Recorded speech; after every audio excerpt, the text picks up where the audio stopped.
This Saturday marks the 58th anniversary of the March on Washington. On August 28th, 1963, more than 250,000 people rallied at the Lincoln Memorial, where Dr. Martin Luther King Jr. made his historic I Have a Dream speech. The march ultimately helped secure the passage of the Civil Rights Act of 1964 and later the Voting Rights Act of 1965. Now, several groups of activists plan to march on Washington again as more states move to pass restrictive voting rights bills. For more, I want to bring in Cliff Albright. He's the co-founder of Black Voters Matter. Cliff, welcome. Thanks for being with us. So there are currently two voting rights bills being considered by Congress, the For the People Act and the John Lewis Voting Rights Advancement Act. What are the key differences between the two? Hi, Elaine. Thanks for having me.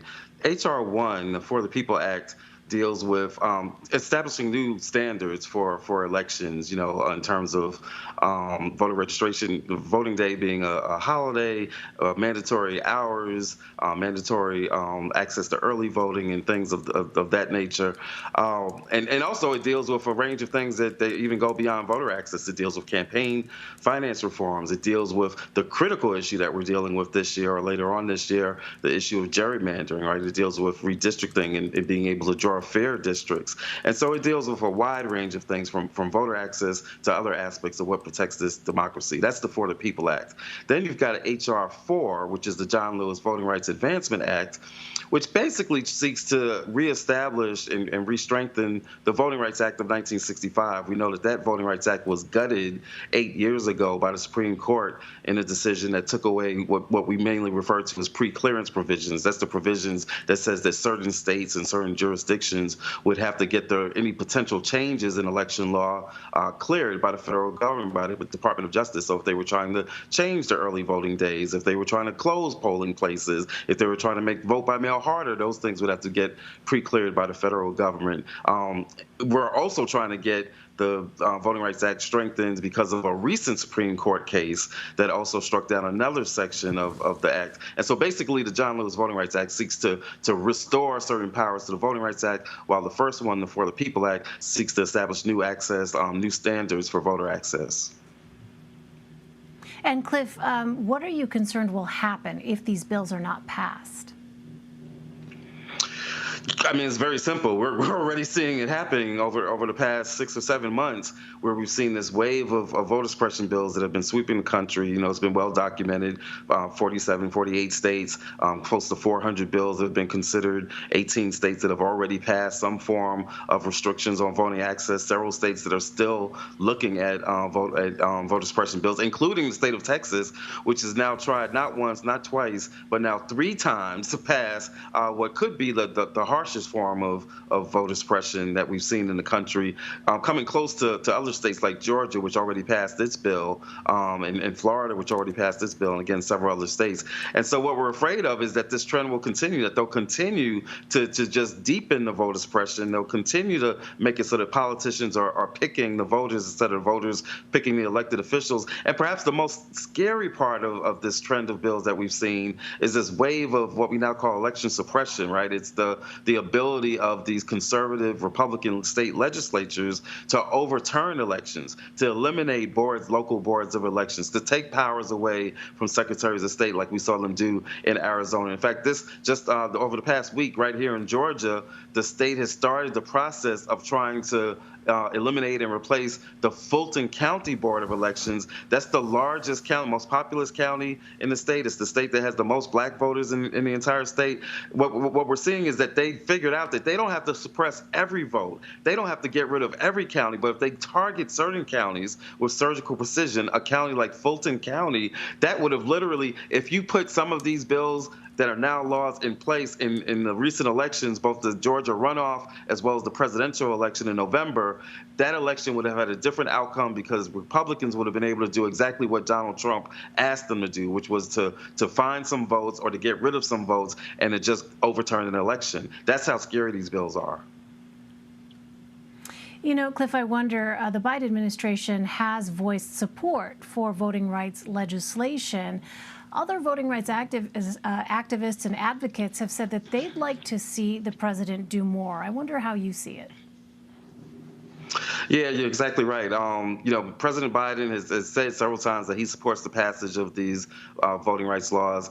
He gave a very passionate speech a couple of weeks ago where he said that voter suppression is the worst that he's seen as the biggest threat since the Civil War. Right? That's quite a statement, and it's one that I and others agree Mhm. with. But he then follows that by saying things like, "But he doesn't want to end the filibuster. He doesn't. He barely wants to modify it, and the modifications that he's kind of suggested he could possibly support, he hasn't forcefully demanded that there be a change and reform to the filibuster. And even the reforms that he suggested don't go far enough. He's mentioned a standing or a talking filibuster. Well, even back in the day when they had a standing or talking filibuster in the days of Strom Thurmond, for the decades that they were blocking civil rights legislation with this same filibuster, even when it was standing or a talking filibuster, it still squashed civil rights legislation. We cannot continue to allow that same filibuster to block our attempts right now. So we've been asking the president to do more, to lean in, to pick a side. You can't be on the side of voting rights and be on the side of the filibuster. We need him to use everything that he has at his disposal. We need him to keep up the same energy that he's had over these months for infrastructure. We need that same energy when it comes to voting rights. That's what we're asking the president, to lean into the Senate. Ask them, in fact, to come back from recess. They shouldn't be on vacation while we're still waiting for our voting rights. You've got Texas legislators that have been threatened with arrest because they've been fighting the fight, the good fight, in order to resist voter suppression. We don't have time for the Senate to be out on recess. We need President Biden to really lean in the same way that he's done for infrastructure, the same way that he's done for other parts of his agenda. If you really believe that black voters have always had your back, and that you have ours, we need you to show it now. And not just for black voters, but for every voter, every marginalized voter, black, brown, young, progressive, every voter whose rights are at stake at this critical moment. We need him to do more. We need him to have his Lyndon B. Johnson moment. And Cliff, I know you and other members of Black Voters Matter will join several other groups at the Make Good Trouble rally in Washington on Saturday. What's the goal there? What are you hoping to accomplish with that event? Yeah, we're hoping to just continue to push, right? We're hoping to, like the name of the rally says, make good trouble. In the spirit of John Lewis, he said, when you see something wrong, sometimes you got to get in the way. You got to get in good trouble, but good trouble, necessary trouble. And so that's what we're going to be talking about on Saturday. And we're going to be doing it, talking about voting rights, but not just voting rights in isolation, because we're going to be talking about a range of issues that are near and dear to our hearts and near and dear to the communities that we serve. We're going to be talking about immigration. We're going to be talking about police violence and gun violence. We're going to be talking about climate change. We're going to be talking about ending sexism and other phobias, right? Other gender discrimination. And so we're talking about a range of issues because we're trying to drive home the point that while voting rights is important as a fundamental aspect of our society, of this democracy, it's not in isolation. The reason it's so important is because it's the very thing, our voting rights are the thing that lets our voices be heard on a range of other issues. So we want to talk about all of those issues, 10 of those issues that we're talking about, including the issue of ending the filibuster. We're going to be talking about those issues on Saturday at the Make Good Trouble rally because we need people to see the connections. Why fighting for voting rights is so important is because it's the thing that lets us get progress on all these other issues that impact our lives every day. Finally, Cliff, in an effort to mobilize young black voters, your organization held its Freedom Ride for Voting Rights earlier this summer. What kind of turnout did you see, and what have you been hearing from people about this issue? You know, it was an incredible experience for us as the organizers, for all of the partner organizations, for all the communities that we went to. The Freedom Ride, we went to 10 states, and I'm counting D.C. as a state because one of the issues that we were fighting for was D.C. statehood. We went to 10 states over the course of 10 days. We made about 20 different stops over those 10 days in big cities, capital cities like Atlanta and Raleigh and North Carolina. We went to West Virginia. We went to smaller communities. As we crossed the borders from state to state, we would stop in smaller communities. And everywhere we go, we had great turnout. Everywhere we go, we had folks showing up and expressing their passion for why voting rights are so important and why they wanted to get involved. One of the things that we said all throughout the course of the Freedom Ride is that everybody's a freedom rider. Everybody can be an organizer. Everybody's got a role to play. And so we saw incredible passion, incredible energy, and we heard people that were really thankful because we were doing it in the context of talking about the Freedom Ride. It was the 60th anniversary of the 1961 freedom rides, and part of what we wanted to do was to kind of create and amplify that feeling of being in the movement, of being in a freedom ride,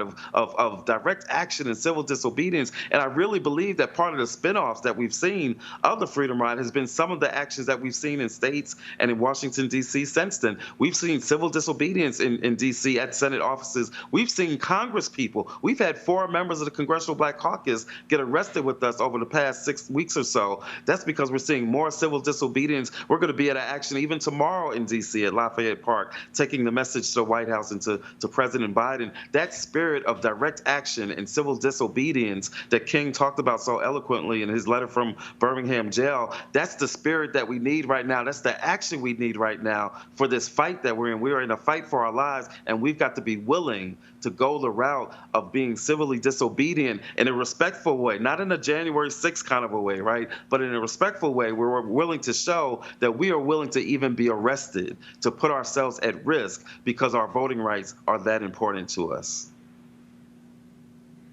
All right, Cliff Albright. Cliff, thanks very much for taking the time to share your perspective with us. We really appreciate it. Thank you.